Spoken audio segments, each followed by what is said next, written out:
Welcome back to the program. Today, my guest is no stranger to the wrath of political persecution in Washington, D.C., and of course, the two-tier justice system. He's a longtime political operative. He has worked for numerous presidential campaigns, George H. Walker Bush. He's worked for Reagan, and of course, Donald Trump. Please welcome the persecuted and, of course, silenced, but never silenced forever, Paul Manafort, to the program. Paul, how are you doing today? I'm doing well, Josh. Thanks for having me on. Good. I'm glad to have you on. So the first thing that I want to start with, for folks that don't really know who exactly that you are in your history, you're a longtime political operative. You've worked in Washington, D.C. for many, many years, and you've worked for past presidents and things like that. And what I think is interesting is that you kind of just came onto the scene in the public's eye. But in reality, you've actually been working in Washington for a long time. Now, you've known Donald Trump for many, many years. How did you end up working for his campaign? Is that something that he reached out to you? Did you reach out to him? I know that there was a contested convention, or at least they thought there was going to be at that time. You've got a lot of expertise dealing with conventions. So obviously, it was a match made in heaven there. So how did all that come about? Sure.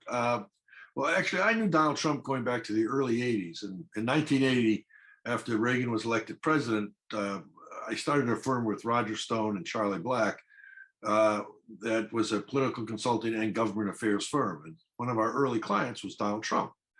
Roger had run the Northeast for the Reagan campaign and had gotten to know Trump during the campaign. And when we started the firm, Trump wanted to maintain his relationships. He wasn't really of Washington, but he wanted to stay connected in a way to somebody who was, and that was our firm. And so in the early 80s, he was one of our first clients. When, or even early on, Roger, who knew Trump the best, was telling me that someday Donald Trump is going to be president. He said he's got everything it takes and he'll make a difference to our country. And Roger never stopped believing in that. And I really do believe he's the one who got Trump interested in the concept of being president.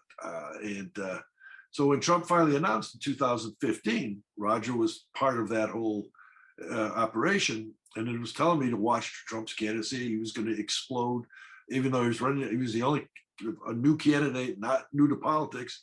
Roger was telling me he is going to wipe up the Republican ticket primary opponents, many of whom were professional politicians with money experience, a lot of experience in campaigns.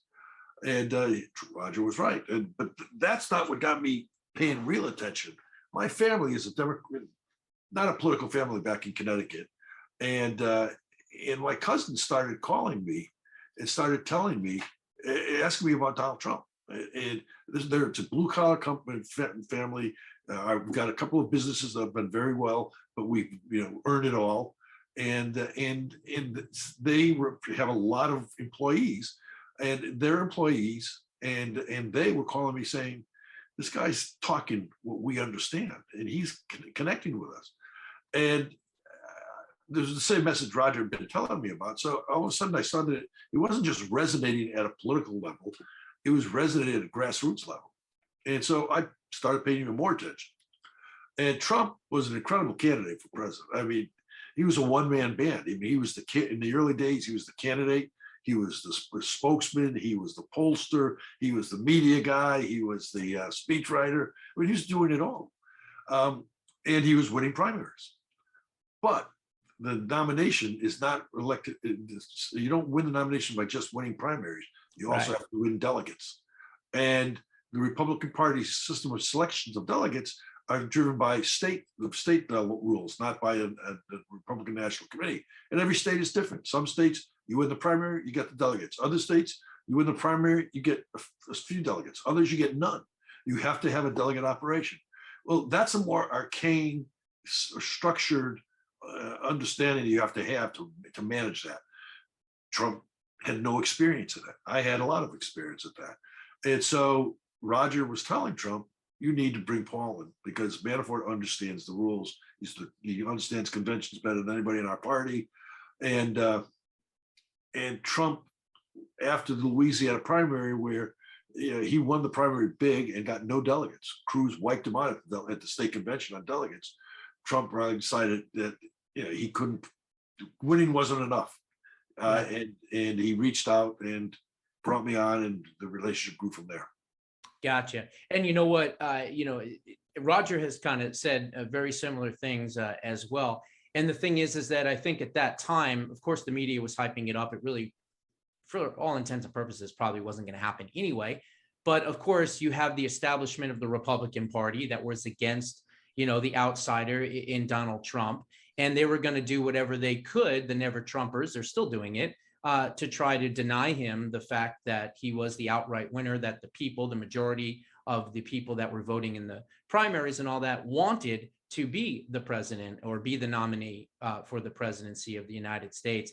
And so you had Ted Cruz and you had John Kasich and you had Jeb Bush and you had a bunch of other people. And so they were going to try to kind of get together and kind of steal that, nomination away from him. But of course, you came in and said, I don't think so. That's not going to happen. We're going to make sure that the will of the people and the voters is addressed properly. And, just getting back to what you were saying about Donald Trump, one of the reasons that he did win is because you're right. He wasn't a politician. He was an outsider. But more importantly, the American people knew who he was. They were, he was on the television all the time. He did his show. He was in New York. He was building skyscrapers and casinos. So he wasn't an unknown entity, if you will. And I think that the people felt comfortable with him because they felt like they knew him. And so that was one of the reasons I think that he was so successful. And let's face it, he made promises and he kept promises, certainly one of the most productive presidents in US history. Now, I want to talk about the political persecution, because you really can't call it anything else, prosecutorial misconduct, even the witch hunt, the media, the Democrats, the deep state, which basically are all the exact same entity. They all decided to come after you, and of course, Roger as well. And they basically used an 84-year-old process crime that literally everybody in Washington doesn't even abide by. It's something that was put forward in, I think, 1938 under Franklin Delano Roosevelt, because they had nothing on you. It was a political witch hunt, just as Trump has allotted, every conservative pundit has allotted, and everybody else. But tell us a little bit about how they use this obscure rule that nobody follows and no one's prosecuted for, seldomly anyway, which is known as FARA. Tell us a little bit about that. Yeah, I mean, everything you said is correct. It's the FARA law was in the 1930s. There had been one criminal prosecution, I think, in the late 1930s that ended up not being no conviction. What was really outrageous when they indicted me for that FARA violations is I had already resolved that problem with the FARA unit at the Department of Justice. And I talk about this in the book. I didn't think I had to file. I had lobbyists who were supposed to file. By the way, they filed under the lobbyist law, not under the FARA law, and they were never prosecuted because they were Democrats. But justice system. But I didn't have that responsibility, I didn't think. And when I made my case to FARA, this was before there was any special counsel, the FARA unit and the head of the unit agreed with my position, said there were some vague areas. It's become a political thing. If you would just file something, and we worked out the parameters of what I would file. And I did. She accepted it. I was about to make the final filing. So I had worked the issue out. There was no penalty, no criminality, no civil violations. I just filed the disclosure that they asked me to file, and it was over. We were done. Special counsel got appointed, told the head of the FARA unit, who'd been there for many years, was a very experienced person, well, we're not recognizing this agreement, ripped it up, and brought criminal charges against it. Because it was all a game. They weren't looking for justice. They were looking for scalps that they could then use to squeeze and get Donald Trump. And that's what my indictment was all about. And so they indicted me on this obscure law, and I go into the details of it in the book. But then when they indicted me, they threw a $10 million bond on me. John Gotti only had a $5 million bond. They put a gag order on me. So I couldn't speak in the press after my arraignment. And that's when they started leaking all these fake stories, and I couldn't respond to any of them. And again, you had, Obama appointed leftist judges, Amy Berman Jackson. Oh, yeah. You had Cyrus the Virus, I call him, who tried to literally put you in Rikers prison on a double jeopardy charge, but apparently he doesn't know the law, right? As the DA. Well, he knew the Unbelievable. law. Look, He did know the law. It was all, again, a squeeze job. of course, of He did know course. the law. And frankly, now I've made good law for other people in New York now on what is double jeopardy. As a result, I had a judge who was a Democrat appointed judge write an incredibly strong opinion that really obliterated any ability for any future defendants to be abused the way I was. And then I had an appeals court, because Cy Vance appealed it. I had a New York appeals court with 4 liberal or Democratic appointed judges voting 4-0 to uphold the opinion. And then their highest court refused to even consider it. They said, this is done. Because it wasn't justice that people were looking for. It was vengeance, and it was a scalp to go after Donald Trump. And that's what this whole thing was about. And when they realized I wasn't going to lie to give them Donald Trump, Right, they just doubled down. exactly. It was a political witch hunt from the beginning. How do we get to Donald Trump? We use this obscure FARA thing that no one even follows. And then that way we can do more, and we can get involved, and we can get bank statements, and we can get mortgages and all this other crazy stuff. Yeah, they brought 32 charges against me, and every one of the charges was constructed on a base of lies. And then they got somebody who worked for me, who stole a lot of money from me and who was vulnerable on tax evasion to lie. And all, because there was no evidence, there was no factual evidence against me on anything. Yeah. So they were upset, Paul, that you wouldn't, turn and, go against Donald Trump. And there was nothing to turn on because, the whole thing was fabricated. Obviously, the entire Russia collusion thing. But here's the thing, Paul, in my opinion, again, this is just my opinion. I'm not necessarily thinking that it was your association solely with Donald Trump. I don't even think it was FARA. I don't even think it was pretty much any of that. I think it had to do personally with Black, Manafort, and Stone. Let's face it, you guys kicked the teeth into the Democrats, politically speaking, for 30-something plus years. You won congressional races, you won senatorial races, you won presidencies. This was a revenge and retribution against you, and of course, my good buddy Roger Stone as well. So I don't know where Charlie's at right now. Maybe he's back in North Carolina or out of the country, but hopefully he's not next. Bottom line is this was a political witch hunt, is what I'm trying to say. And let me give you a couple of the facts that sort of amplify what you're saying. I also beat George Soros's candidates internationally in a number of different countries. And Soros had it out for me as well. And Soros funded a lot of the false investigations that were going on with Fusion GPS, both in Ukraine and in Russia, which came up with the Steele dossier, which was totally fabricated, the Black Ledger, which was a fake document that said I took cash payments when I never did. And so there was some of that. And by the way, Glenn Simpson, who ran Fusion GPS, had been a Wall Street Journal reporter coming after Haley Barbour and Black, Manafort, and Stone in the 1990s. So you look at all the cast of characters, there is a thread that goes back that would give credence to some of what you say. Yeah, and they had an opportunity once you joined the Trump campaign, even though it was only for 3 months and it was just to secure the nomination. It was like, oh, he beat us again. Now we're going to go after him. And I think that that's why they did the no-knock raid at 6 a.m. on Roger, and why they caused all the grief and stress, and why they brought up these charges on you and brought up the charges on Roger.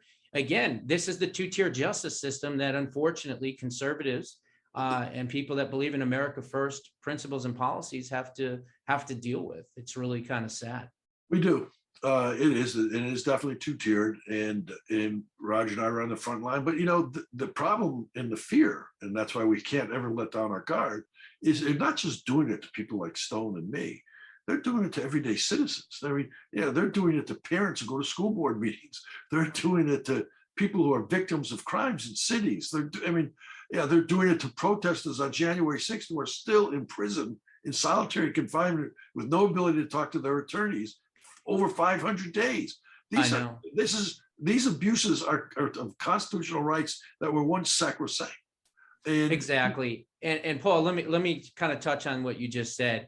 As far as political pardons, you were pardoned, of course, And of course, Steve Bannon was pardoned, and a couple other people that were high profile were pardoned as well. But why isn't it, or maybe he couldn't, I don't know, couldn't he have done a blanket pardon for all of the January 6th prisoners in one shot? Couldn't he have done that, President Trump, or did he not have the legal authority to do something like that? I don't know the legal answer to that, Josh. The political answer is yes, but I don't know what the legal answer is. But I also don't think anybody could have imagined that 500 plus days later, these people would still be in prison. The rights to habeas corpus, the rights to counsel, still being denied. And I mean, Soviet style. I mean, it is. I mean, I was helping change democracies, third world countries, bringing democracies to countries that had those practices, and trying to change those practices. I never thought we would resort to the same, evils here in our country. I thought our constitutional rights protected us against it. But when you've weaponized a justice system like Obama did, and now Biden has kept on, it makes you realize that we have to pay attention at home too. Yeah. I've always said this many times. If the government really wanted to make a case here, they could have given 500 people or whatever a trespassing ticket and be done with it and let them go about their merry way, let them go about their lives. But it wasn't about that. It was about the fact that how dare you support the person who beat 16 other Republicans that were waiting in line to become president. This outsider comes in, he doesn't go to the parties, he doesn't talk like us, he doesn't act like us, he's going to keep his promises, not like us. And therefore he becomes president. The people adore him, the people love him, and they hate the people that love him so much that they're willing to persecute these people in these horrific show trials, this Reichstag committee, as I've been calling it, with Lizard Cheney and the rest of the cohorts there. It's unbelievable. It's unbelievable what is continuing to happen as we see all the evidence, my goodness, from the informants of the FBI to the Proud Boys being infiltrated, to Antifa entering first, to BLM being on the ground. I mean, it's just unbelievable. Where is the justice? And I know that you're saying that as well as everybody else. I mean, look, even if you think what they did was totally wrong, they still have constitutional rights. Exactly. And as defendants, they have constitutional rights. Well, these are people are not accessing any of them. And the media, the ACLU, they have gone totally dark, and it's outrageous. It's just outrageous. It truly is. So tell us a little bit more about the book and about where the book can be bought, and the things that you're doing these days, and where you can be found online and everywhere else. The book is called Political Prisoner, Persecuted, Prosecuted, but Not Silenced. It's in bookstores on August 16th, but it can be pre-ordered today at Amazon or Barnes and Nobles or Simon and Schuster. And the book talks about a lot of things that are very current today. It certainly goes back and talks about the Trump campaign, why he ran, why the deep state was afraid of him, what he did to change the political dynamic in our country, and to empower people at the grassroots level again. And then it talks about the hoax, the collusion, where the real Russian collusion was, because there was Russian collusion, but it was Clinton and the Democrats and the Obama government that was colluding. And Ukraine, let's face it. Ukraine and Russia as well. And I go into all those details. I lay it all out, and showing that we now know, because of Durham's investigation, that in early July, Clinton decided she was going to put out the Russian hoax narrative. Her own campaign manager admitted it under oath. And we also know from Durham that John Brennan, the CIA director, from his own notes, briefed Obama early on in July about what Clinton was going to do. And we also know that at the end of July, the FBI greenlit Crossfire Hurricane, which was an investigation to, quote, find the Russian collusion. So something they knew was false. Right. They knew it was a campaign dirty trick. The FBI then was empowered to go out and create a case, and all the violations that they committed in the process. I lay all that out in the book, and talk about leading into the administration, what they tried to do to destroy a presidency, and how the real danger to democracy is the way the Democrats made having a majority in the House of Representatives empower impeachment as a tactical tool to go after political enemies. I mean, that's a real danger in the future to our country. And I talk about the trial. I talk about the special counsel and the abuses of that, and also what it was like to be in solitary confinement and feeling the pressure that Bernstein, that Weissman and Mueller were trying to impose on me, and what it was like, and the challenges that I had to face. And then I get into politics again. With Trump, not being able to continue in office, what the risk of Biden's term would be. And I talk about how we've gone back to the Obama police Oh, state. it's worse than the Obama years. Because they have the Obama's police state as the foundation. It's the same players with the same playbook, ratcheting it up. Susan Rice is basically the president of the United States. She's been running it since almost day one. It's just unbelievable, the two-tier justice system that we live under. I've always said that the Democrats used the 1917 Bolshevik red terror tactics to a T, to perfection, to steal this election. And it's sick. Look, you want to know what the Democrats are doing, just listen to what they say we're doing. Projection. That's their number one goal. Projection. Yep. They are doing what they say we are doing all the time. It's that we are unbelievable. Not. That's right. Unbelievable. Exactly. And I get into that in the book. But I also, I'm hopeful in the book, because I do believe, after 50 years in politics, that ultimately the American people always get it. It may be circuitous at times, but they get it. And I think the American people have gotten it now. I think they see the difference. I think they see the dangers of the tactics of the woke left in power. And I think they are going to give a resounding vote of no confidence to that the leftist majority governing today, and beat them in 2022 in a big way. And the people that are going to get elected, I think, are going to be Trump, MAGA type of candidates that are going to bring change to Washington. Well, from your lips to God's ears, I hope you are correct. I am worried about the midterms, especially because of all the things that the left is doing. They're not trying to help the economy. They're raising gas prices artificially.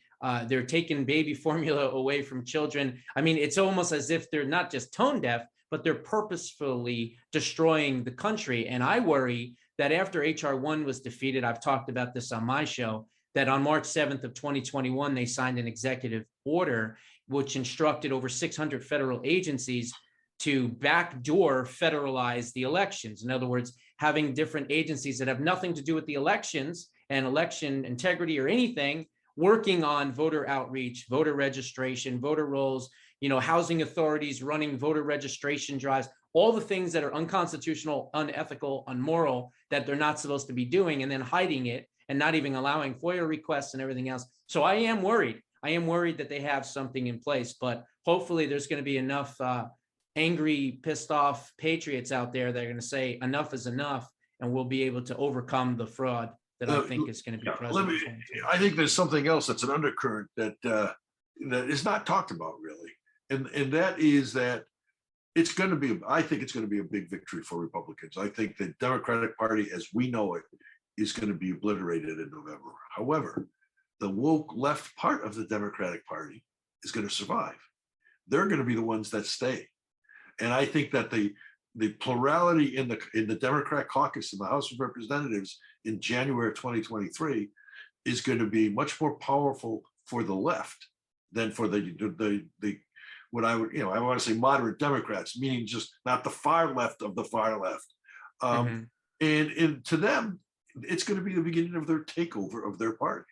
And that's where, so I don't think they're bothered by the policies being so bad, and the consequences of the bad policies are going to be so dramatically drastic for the Democratic prospects, because their people are going to survive. They're in districts that are okay. They can't lose. And so when that happens, we have got to be even more diligent, because they'll still have the White House, but they're going to lose state houses. I think they're going to lose more state legislatures. I do believe we're going to capture the Senate as well as the House of Representatives. Races that are within 2 or 3 points right now, with the Democrats ahead, there could be a 5-point Republican win the way this wave is moving. And I've seen it in enough times that when the wave is rolling, it just keeps gathering, and there's nothing impeding it right now, and it's going to get worse. Inflation's going to get worse. The border problem. I mean, we're watching TV with parades of people crossing the river unimpeded into the United States. Well, the media may not be saying this is wrong, but the American people see this, and they know it's wrong, and they're angry about that, and and the Hispanic community is angry about that, and that's why you're seeing what could be a majority of Hispanics voting for Republicans in 2022. I mean, that's up from like 14%, 6-8 years ago. Hey, I've always said in every election, 40 and 25. If you get 40% of the Hispanic vote, 25% of the Black vote, they don't have enough of a base to continue to compete in elections. And the other part of their base is the young people. And in these recent polls, 95% of the young people between 18 and 29 don't want Biden to run again. I think it's because they want an even more radical extremist. Oh, no, there are lots of ranges, but the point is, there are lots of reasons. But the point is, what Biden has done in a year and a half, when you boil it all down, is he's lost 60 million votes. He never had 60 million votes. Of the 80 million that he maybe had 35 million. But of the 80 million that technically voted for him, the math on these ratios, he's lost 60 million votes. That's an incredible, that is his biggest accomplishment, because it's impossible. I mean, I never could have thought in 18 months you could lose 4/5 of your vote. Hey, unless you have some type of system baked in where you're going to remain in power, and I hope and pray that that's not the case, because I've been telling my audience that I'm pretty worried about the midterms. So, well, I mean, I'm more enthusiastic than you, I guess, but I don't believe we can just sit on our haunches. I mean, we've got to be of course not. We've got to be diligent. We got to bring it home.